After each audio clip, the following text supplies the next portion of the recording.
Berjumpa kembali dengan saya Sam, teolog Protestan karismatik di BFM channel ini. Kiranya kasih karunia dan damai sejahtera dari Allah Bapa dan Tuhan kita Yesus Kristus dan persekutuan Roh Kudus menyertai kita sekalian. Beberapa hari yang lalu saya diberi link video yang berisi cuplikan video dakwah Ustadz Zainal Abidin yang berisi pernyataan bahwa lagu Balonku Ada 5 mengandung ajakan untuk membenci Islam. Anak-anak kecil sejak umur TK aja sudah dilatih untuk benci Islam. Balonku ada 5, rupa-rupa warnanya. Yang meletus balon apa? Hah? Yang meletus apa? Ijo. Hatiku sangat kacau. Loh, Islam itu bikin kacau aja. Tinggal 4 pegang erat-erat. Apa? Merah, kuning.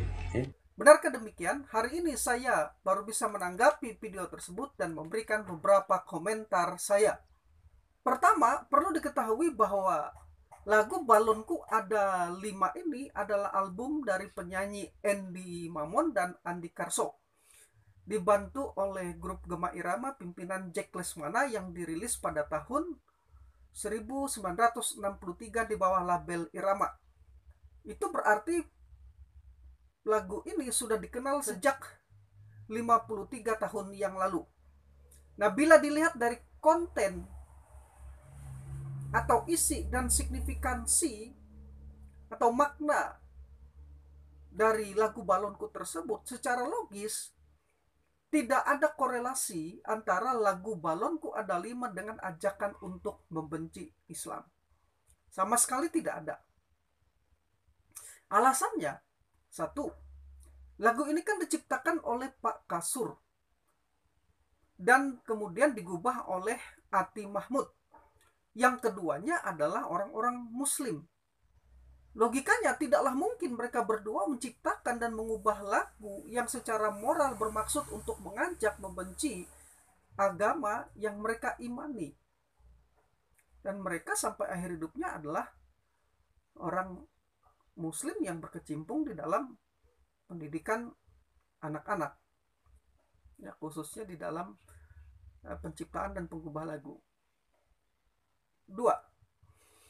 Secara edukatif, pesan moral yang hendak disampaikan melalui lagu tersebut mengajarkan kepada anak-anak agar tidak mudah putus asa saat kehilangan sesuatu yang dimiliki. Nah, ketika si anak kehilangan salah satu miliknya, dalam hal ini balon yang berwarna hijau meletus, maka ia tidak perlu meratapi dengan kesedihan yang berlarut-larut karena ia masih memiliki 4 balon lain yang harusnya dijaga sebagaimana diekspresikan dalam kalimat balonku tinggal 4 ku pegang erat-erat. Jadi sekali lagi, melalui lagu ini anak-anak diedukasi untuk tidak meratapi dan menangisi apa yang telah pergi atau hilang. Karena kehilangan itu merupakan sesuatu yang memang akan dialami, sesuatu hal yang wajar. Nah, walaupun mungkin ketika kehilangan sempat membuat hati sangat kacau atau dalam pengertian sedih, kaget, galau. Nah, lalu kemudian melalui lagu itu juga anak-anak diajar untuk segera menyadari bahwa masih ada hal-hal yang patut disyukuri, dipelihara, dijaga yang ada pada mereka. Itu poin yang pertama.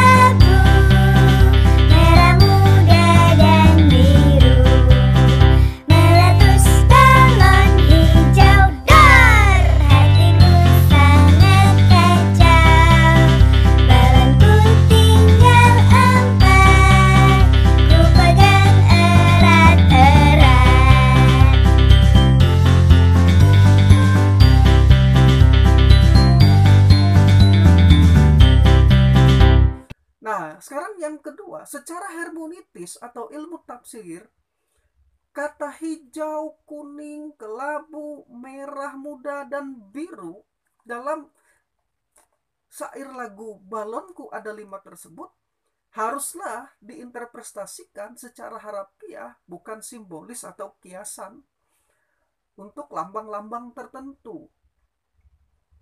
Nah, penafsiran simbolis atau kiasan pada sesuatu yang sebenarnya bersifat harafiah seringkali mengandung bahaya. Kenapa? Karena tidak sesuai dengan makna atau pesan yang sebenarnya hendak disampaikan.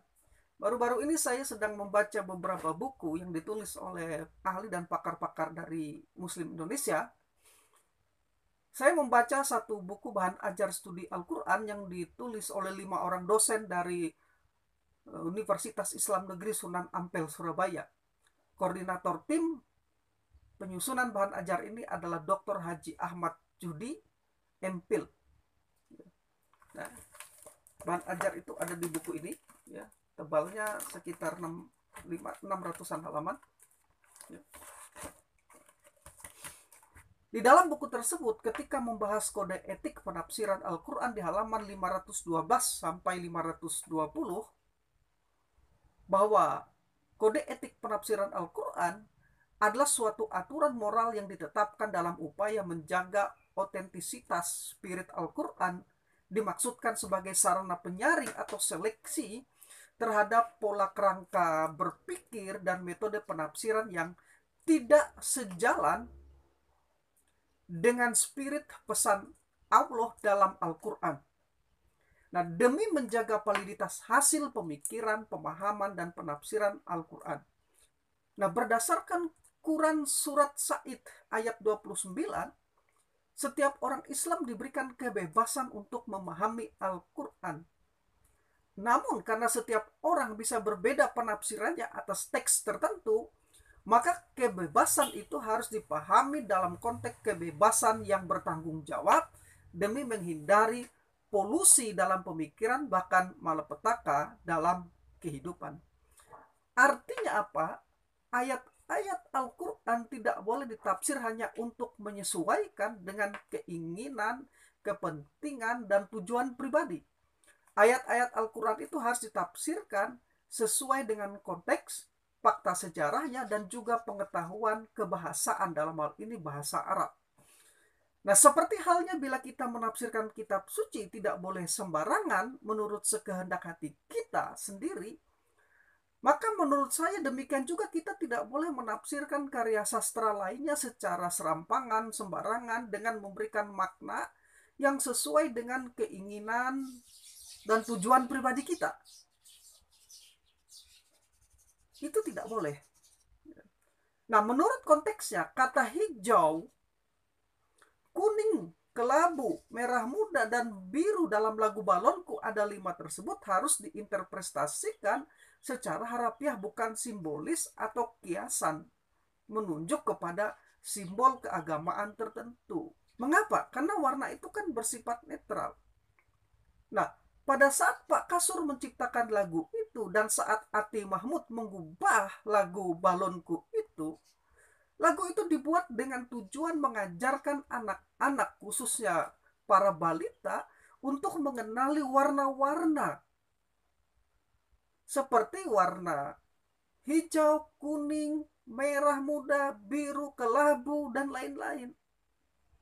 Dan media yang dipakai dalam memperkenalkan warna-warna dalam lagu itu adalah balon. Mengapa? Karena pada dasarnya kebanyakan anak-anak menyukai balon.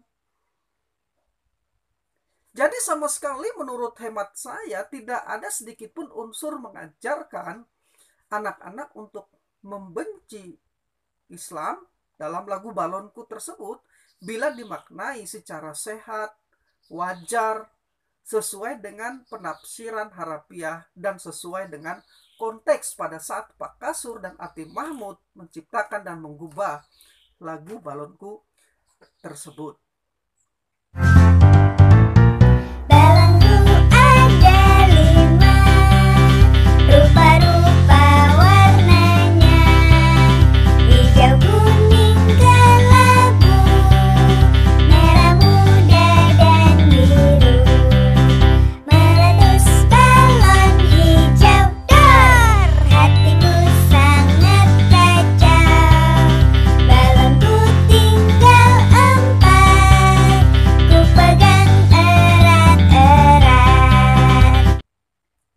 Nah, yang ketiga, saya baru saja membaca buku Islam Idealitas Qurani, Realitas Insani yang ditulis oleh Profesor Dr. Haji Faisal Ismail MA.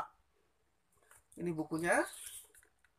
Dan juga ada beberapa buku lainnya seperti metodologi penelitian Al-Quran dan tafsir juga saya baca.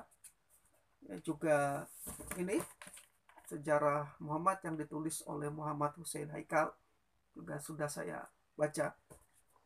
Di dalam buku ini, Profesor Dr. Haji Faisal Ismail MA, seorang pakar studi Islam yang tercatat sebagai doktor dan profesor pertama di Fakultas Dakwah Institut Agama Islam Negeri Sunan Kalijaga, membaca buku tersebut menambah wawasan saya terkait wawasan dunia Islam, khususnya yang berhubungan dengan dakwah. Menurut Profesor Faisal Ismail dalam buku ini di halaman 168 bahwa Islam adalah agama dakwah, yang berarti bahwa menurut watak dasar dan kodratnya harus berkembang, salah satunya melalui dakwah. Nah, kemudian Profesor Faisal Ismail menjelaskan prinsip dan etika dakwah dalam buku tersebut di halaman 170 sampai 172 sebagaimana saya kutip berikut ini. Secara umum, menurut Profesor Faisal Ismail, setiap aktivitas dakwah baik itu ditujukan kepada tubuh umat Islam sendiri ataupun ditujukan kepada kelompok-kelompok non-muslim haruslah berpegang teguh kepada etika dan prinsip dakwah. Nah, prinsip dan etika dakwah ini secara jelas, gamblang, dan eksplisit telah digariskan oleh Allah di dalam Al-Quran. Allah secara langsung memberikan pedoman ajaran ini agar Nabi dan umat Islam, terutama para pelaku dakwah, dapat secara konsisten mengikuti dan memeganginya dalam melaksanakan dakwah dimanapun dan kapanpun dakwah itu dilakukan. Firman Allah, serulah manusia ke jalanmu dengan cara bijaksana dan pelajaran yang baik, serta bantahlah mereka dengan cara yang baik pula. Quran Surat An-Nahl ayat 125. Dalam ayat lain, Allah berfirman, sekiranya kamu bersikap keras dan berhati kasar, tentulah mereka menjauhkan diri dari sekelilingmu. Quran Surat Ali Imran ayat 159. Jadi ada 3 etika dan prinsip dakwah yang harus dikembangkan oleh umat Islam di dalam melakukan dakwah menurut Profesor Faisal Ismail, yaitu dengan cara yang bijaksana, memberikan pelajaran dan ketauladanan yang baik, dan apabila diperlukan mengajukan argumen dan bantahan dengan cara yang baik dan bijaksana pula.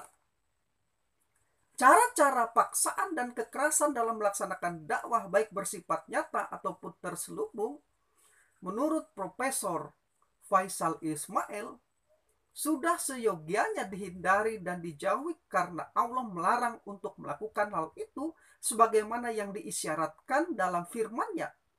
Tidak ada paksaan dalam memeluk agama Islam. Sesungguhnya telah jelas jalan yang benar dan jalan yang salah.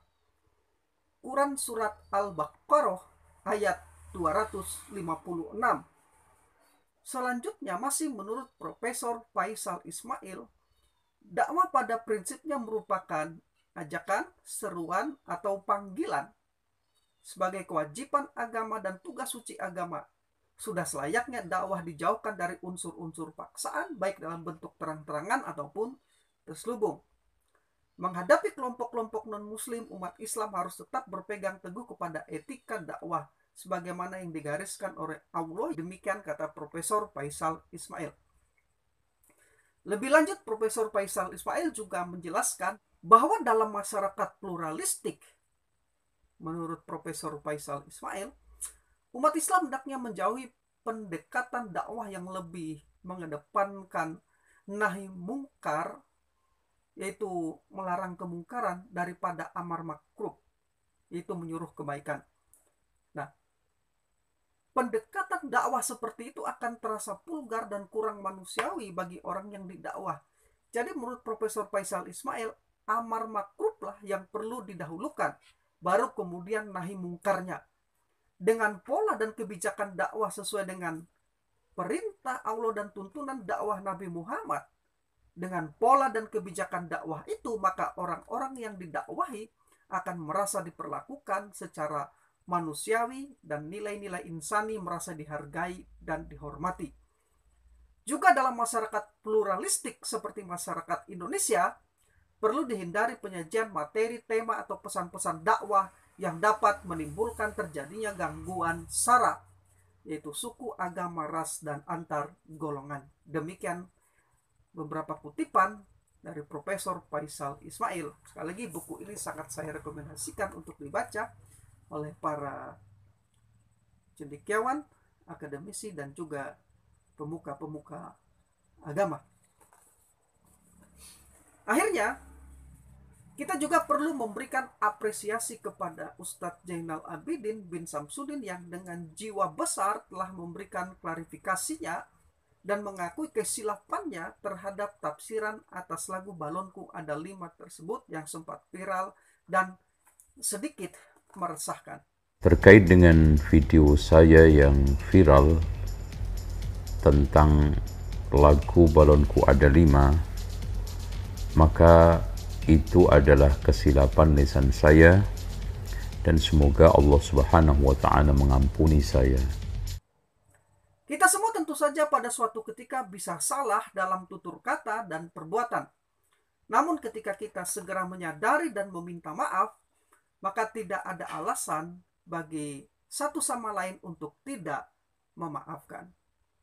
Doa saya kiranya damai sejahtera atas Indonesia yang kita cintai ini dengan keanekaragaman suku, budaya, dan agamanya. Saya Sen, teolog Protestan karismatik.